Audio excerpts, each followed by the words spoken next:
ঘোরার উদ্দেশ্যে বের হয়ে টাউন এই মুহূর্তে ভ্যান চালানো শুরু করে দিয়েছে আমাদের ফ্রেন্ডলি ড্রাইভার। এবং আমি আছি, রায়হান আছে, রামিম এখন কোথায় আছে রায়হান আমাদের মিস করছে গাইস। দেন আমরা জাস্ট ভ্যানের কোথায় আছি। আমি সামনে দিয়ে বের করে আসবো বলে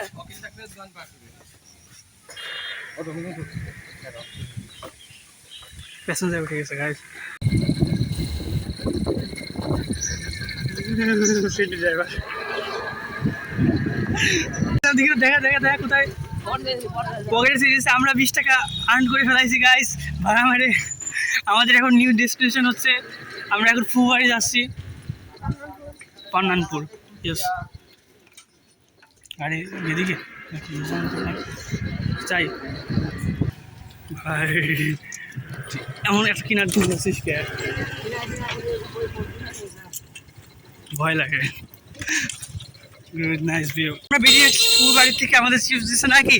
হ্যাঁ ভালোই হলো, আমরা এখন বাইরে বাইরে এখন আমরা ঘুরতেছি গাইস এই মুহূর্তে। ফ্রেন্ডলি ড্রাইভার জি ভাই দেখাইলি কি জন্য ফ্রেন্ডলি ড্রাইভার এই মুহূর্তে গাড়ি চালাচ্ছে গাইস। এই মুহূর্তে আমরা গুড ভিউয়ের জন্য দেখার জন্য যাচ্ছি, সব জায়গায় ছাগল আছে।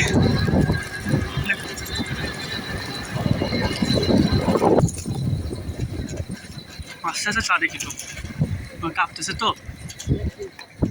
ও ভাই সেই ভিউ, মাথাটা তুই সরা রায়হান, এই তো সেই। হ্যাঁ চলে ব্যাগ দিই। আকাশটা ভাই সেই লাগতেছে। এবার আমরা ব্যাগ দিব। আমি মিস করছি অনেক কিছু। আমরা ফুলবাড়ি যাই, ফুলবাড়ির কাছ থেকে সালামি নিয়ে আসছি গাইস।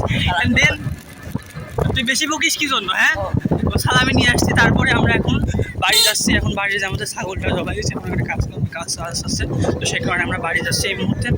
তো রামিম বেচারা কাঁদতেছে নাকি? রাহিম বেচারা কাঁদতেছে। আমাদের ফ্রেন্ডলি ড্রাইভার আছে এখানে, ও নিয়ে গেছে আমাদের ফুলবাড়িতে বেড়ে আসলাম। আপনার অনুভূতিটা বলেন রায়হান। আচ্ছা দাঁড়া ওরে না নিয়ে যায়, ঠিক হয়েছে।